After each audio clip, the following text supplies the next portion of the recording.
Un saludo para todos, bienvenidos a nuestro canal. Vamos hoy a investigar, vamos a conversar un poco sobre el método racional.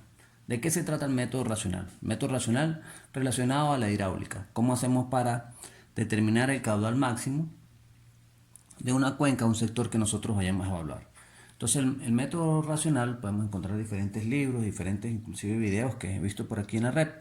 Y lo que vamos a hacer hoy es consolidar un poco los aspectos fundamentales y para después dar comprensión a esos libros o a otros videos que vemos que tienen una profundidad más grande. Entonces vamos a dedicarnos a los aspectos fundamentales que seguro podemos evolucionar más adelante con eso. Entonces lo primero que nos dice el método racional es que el caudal máximo va a ser igual a un coeficiente C multiplicado por la intensidad por el área. Y para ello yo voy a hacer un pequeño ejemplo un poco rápido, ilustrativo, como lo que nosotros hacemos aquí en el canal. Entonces lo primero que vamos a poner en práctica es nuestra imaginación. Decía Albert Einstein que más importante que el conocimiento es la imaginación. Entonces vamos un poco a imaginarnos esto. Este es el techo de una casa, de una vivienda. Y yo lo que necesito determinar en algún momento es el caudal de aguas de lluvia de ese techo. ¿Cómo? ¿Por qué? ¿Por qué yo lo necesito determinar? Bueno, porque yo tengo entonces una canal de aguas de lluvia aquí al borde del techo, ¿verdad? Y ese canal de aguas de lluvia le pongo una tapita y pongo un tubo al final y ese tubo genera un caudal de aguas de lluvia. Yo necesito determinarlo para poder saber cuál es el diámetro de esta tubería. Bueno, si yo quisiera saber eso, digo, bueno, ¿de qué depende entonces este caudal? Este caudal depende, uno, de la intensidad de la lluvia. ¿Qué eso es la intensidad? Claro, porque si cae poquita lluvia, cae una pequeña llovizna, o como dicen por aquí en el oriente del país, una garuita, pues entonces el caudal será pequeño. Así de pequeñito. Si es una lluvia pequeña, el caudal será pequeño. Si cae una lluvia de altísima intensidad, bastante fuerte, como dicen por aquí, un palo de agua, entonces el caudal será grande. Entonces depende de la intensidad de la lluvia, pues entonces dependerá el caudal. ¿De qué más depende? Bueno, depende del techo de la casa, porque si la casa es pequeña, pues entonces producirá un pequeño caudal. Y si la casa es grande, produce un caudal más grande. Y si el techo de la casa fuera mucho más grande, pues produce un caudal más grande. Por eso es que entonces la intensidad y el área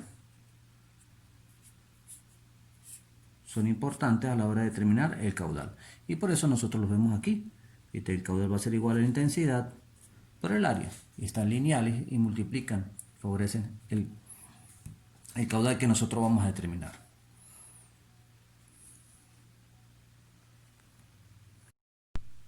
Bueno, ya estudiamos qué es la intensidad del área, ahora vamos a descubrir qué es este valor C.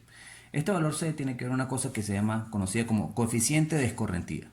Y no es más, sino va a indicar qué parte de esa agua que cae en un área determinada, qué parte realmente corre y termina yendo a los sistemas de drenaje que nosotros vamos a evaluar. Fíjate, dando otra vez cuenta a la imaginación, vamos a imaginarnos ahora que este no es el techo de una casa, sino que este es una parcela. Esto es una parcela, o sea, un área de terreno para construir una vivienda, y ahí cae una cantidad de agua, la intensidad sería esa, el área sería determinada, pero aquí cae una cantidad de lluvia, y la misma lluvia para todos. Pero de esa cantidad de agua que cae, ¿cuánta terminará corriendo? Vamos a suponer que entonces ahora cambiamos, este es el frente de la parcela, y yo necesito construir un canal en B, una cuneta para que reciba el agua de la lluvia. ¿Cuánta agua de lluvia termina aquí en el canal en la cuneta?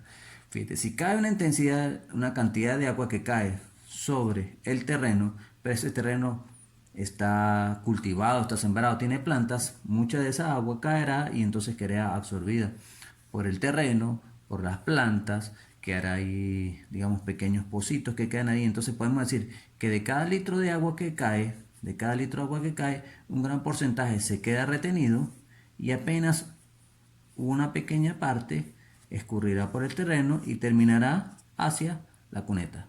Ese porcentaje de agua que cae y escurre hacia los sistemas de drenaje que nosotros vamos a diseñar son los que a nosotros nos interesan. Entonces ese coeficiente de escorrentía lo que me dice es cuánta agua del total que cae queda escurriendo. Entonces esos coeficientes de escorrentía a veces nosotros los encontramos en algunos libros, están determinados, Por ejemplo, para praderas, el campo dice que es 0,20. ¿Sí? En caso de áreas pavimentadas, dice que es de 0,75 a 0,95. Y ustedes ven que si por lo menos caen 100 litros de agua y es 0,20, apenas 20 litros terminarán por el sistema. Pero si caen 100 litros de agua y está pavimentado, 95 caen al sistema. Y la diferencia puede ser de 20 a 95, o sea, del 20% al 95%. Por lo tanto, entonces, este coeficiente de escorrentía es importante determinarlo con bastante certeza, porque fíjate, es un número que puede hasta 5 veces variar. Digamos, este es más pequeño que en otra y este es más grande que en otra, hasta 5 veces la cantidad de caudal que nosotros vamos a determinar al final. Entonces, determinar qué tipo de terreno es el que vamos a nosotros cubrir con nuestro sistema de drenaje nos ayuda a determinar cuál es el coeficiente C. Y no se refiere sino apenas a la cantidad de agua que escurre, por eso es que el coeficiente de escorrentía, porque es la cantidad de agua que escurre hacia los sistemas que nosotros vamos a diseñar. Vamos a ver. Entonces, hasta ahora determinar el área del sitio que nosotros vamos a estudiar es importante. El coeficiente de escorrentía lo que vamos a explicar. Y la intensidad, hace rato se las di como si fuera un valor prefijado. Pero este valor de la intensidad nosotros debemos determinarlo. Y entonces, ¿cómo hago para determinar cuál es la intensidad? Para la determinación de la intensidad, las normas MOD Solana nos indican una cosa que, o vemos también para algunos libros, y nos indican que hay una cosa que se llama las curvas, intensidad, frecuencia, duración. Estas curvas son datos estadísticos que se realizaron, estudios hidrológicos que se fueron realizando, y se ayuda a determinar cuál sería la intensidad en función de dos cosas. En función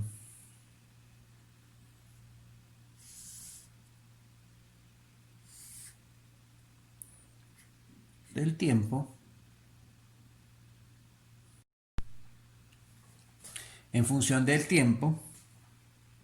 ¿sí? Y por aquí este lado tendríamos la intensidad. La intensidad normalmente la vemos por ahí en litros por segundo por hectárea. Entonces podemos decir que tenemos unos valores.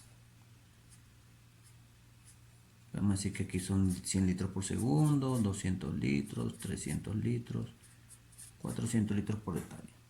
Adicional a esta tabla, nosotros vemos que el tiempo, pues el tiempo en minutos, vamos a ponerle aquí 5 minutos, aquí ponerle 10 minutos, 20 minutos, 30 minutos. ¿Sí? Y vemos curiosamente que dentro de esta tabla hay algunos valores que se van a determinar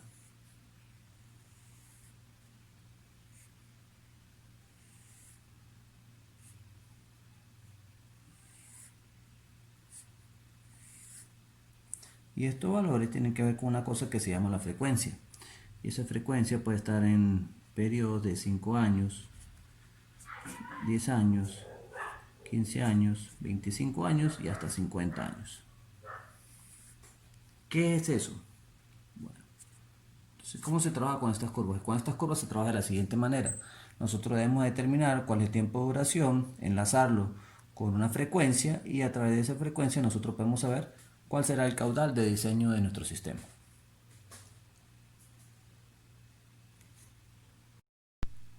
Bueno, si las curvas de intensidad, frecuencia y duración con los datos estadísticos ya están resueltas, vamos a ver entonces cómo se trabaja con ellas determinado. Entonces, fíjate, las frecuencias están establecidas. La intensidad es un dato que nosotros vamos a conseguir. ¿Cuál es la que nosotros tenemos que incorporar aquí? Sería el tiempo.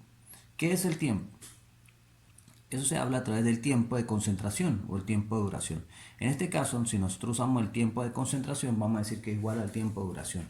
Y el tiempo de concentración no es más, sino el tiempo que dura una partícula de agua desde el sitio más alejado de la cuenca hasta el sitio donde nosotros estamos haciendo nuestro punto de control.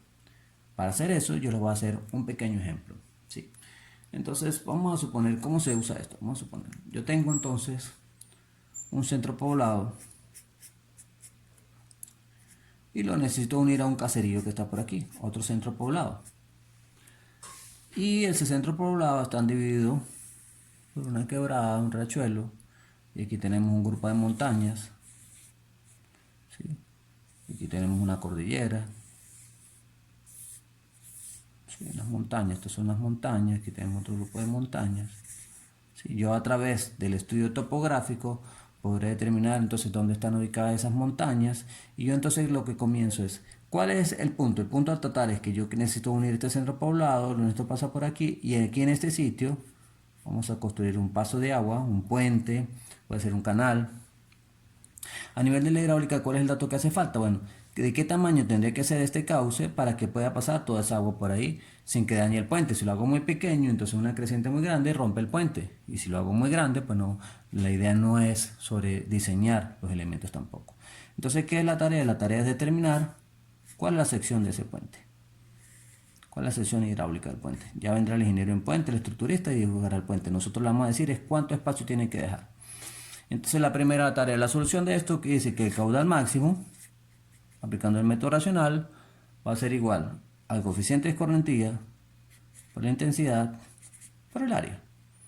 ¿Cómo hago? Bueno, vamos a empezar hacia atrás. Vamos a determinar primero el área. ¿Qué es el área que se refiere? Al área de la cuenca. Porque entonces, ¿cuánta área de influencia de todo este sector tiene que ver con el agua que va a pasar por aquí? Entonces yo comienzo a estudiar la topografía. Entonces digo, bueno, este es el punto más bajito, este es el caserío. Todo el agua que está aquí termina escurriendo hacia acá. Entonces yo comienzo con la topografía y voy rayando.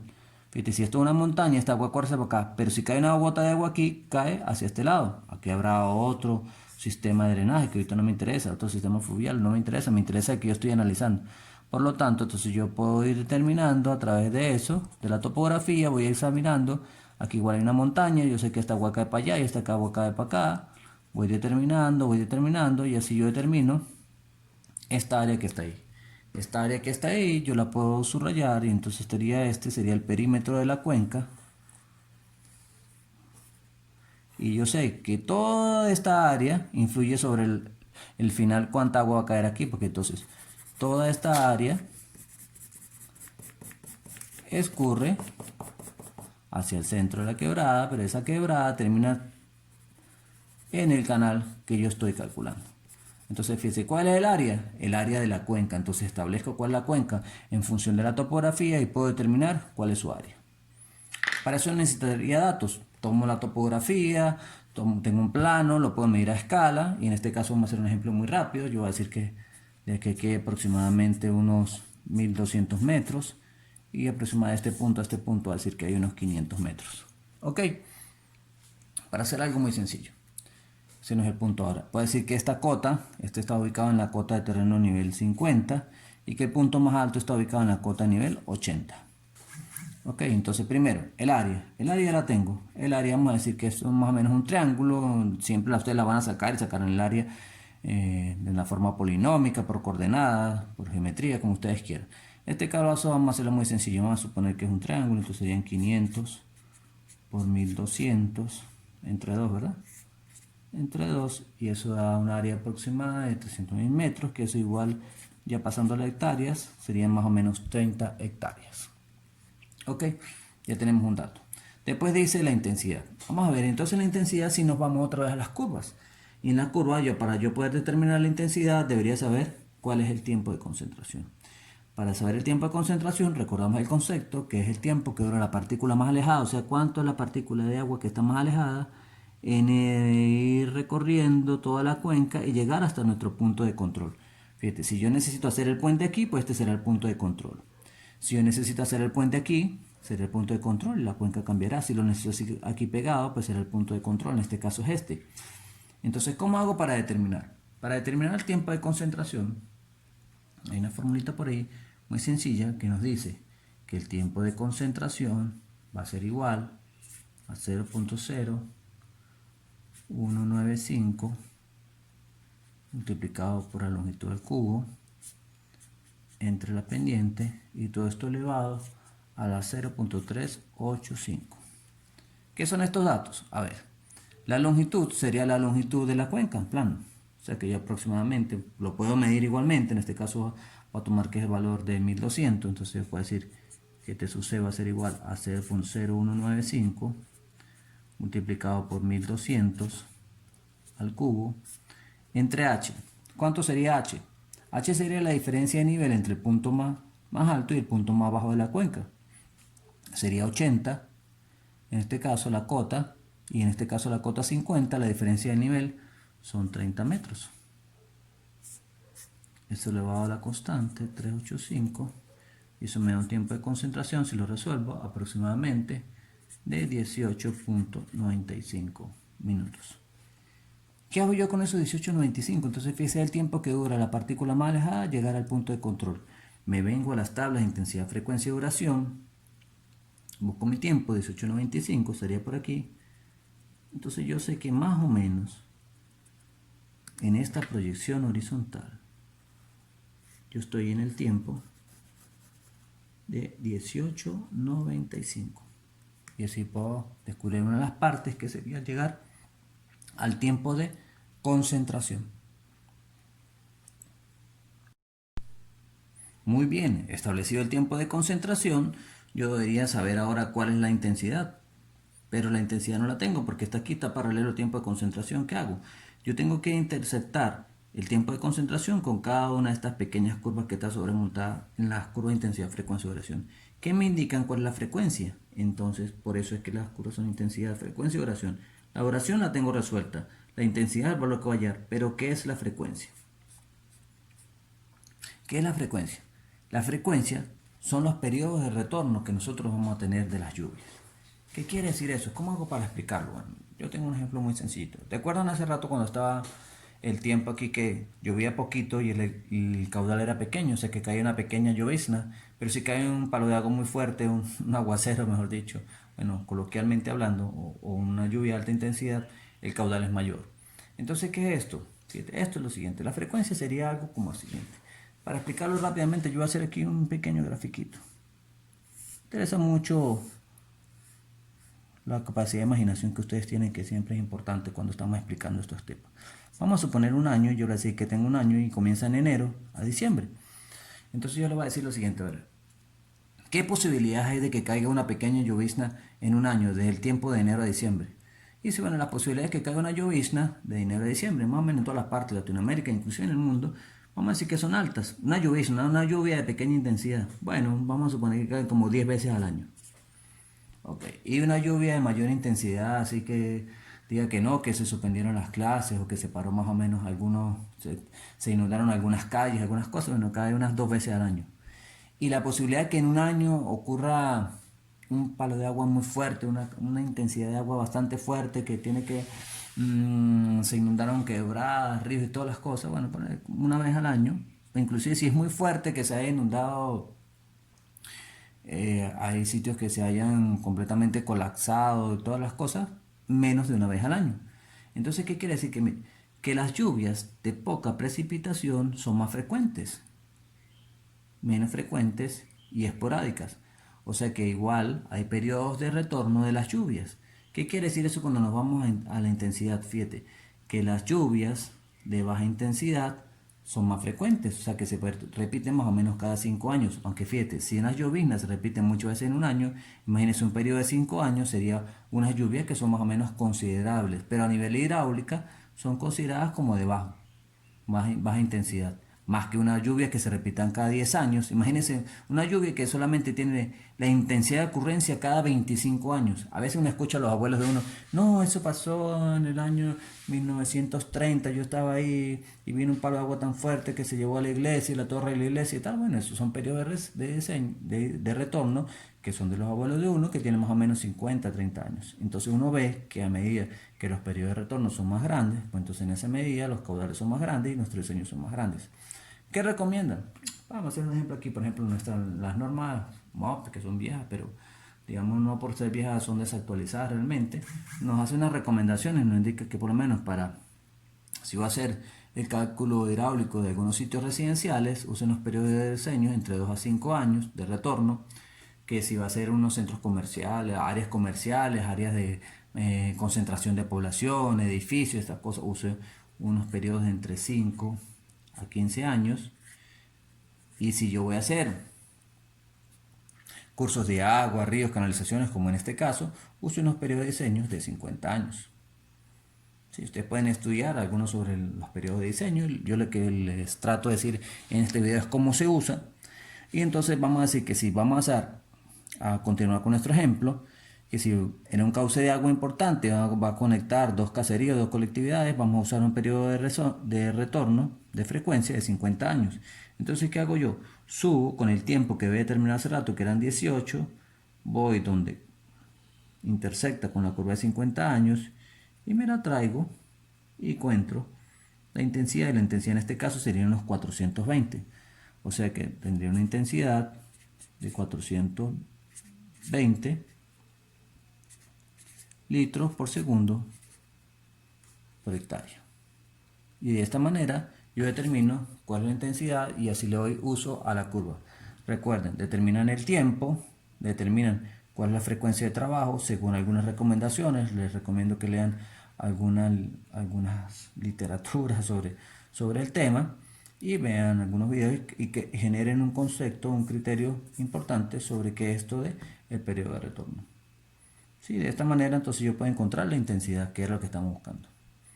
El coeficiente de escorrentía, recuerda, el coeficiente de escorrentía dependía de qué tipo de terreno yo voy a examinar. Vamos a suponer que esto es una población, esto es un área rural y vamos a suponer que son praderas. Entonces yo agarro la pradera y digo que es 0,20, entonces el coeficiente de escorrentía sería 0,20. ¿Cómo hago para saber cuál es el caudal máximo que pasará por ese río? Muy sencillito, fíjate, el Q máximo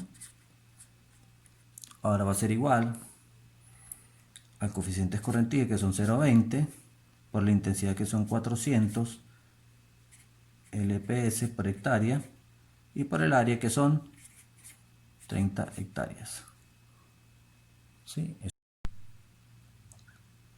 Entonces eso da un total de 2520 litros por segundo, que este sería el Q máximo de diseño de la sección del puente. Entonces de esta manera yo tengo qué es el método racional, les voy explicando paso a paso qué significa cada cosa y más o menos un ejemplo de aplicación para que vean un poco más rápido. Lo de siempre, nuestro canal es para los aspectos fundamentales, hacer unos videos cortos, de manera que ustedes puedan entrar a sus libros. Sobre todo recomendamos la lectura de los libros, a las clases de hidrología, a las clases con sus profesores, y vayan con unos conceptos más claros cuando ven ese momento de leer o participar en alguna clase, o inclusive ver algún video de los que estamos por aquí tratando de colaborar con el conocimiento. Bueno, muchas gracias por escucharnos y esperamos como siempre que les guste.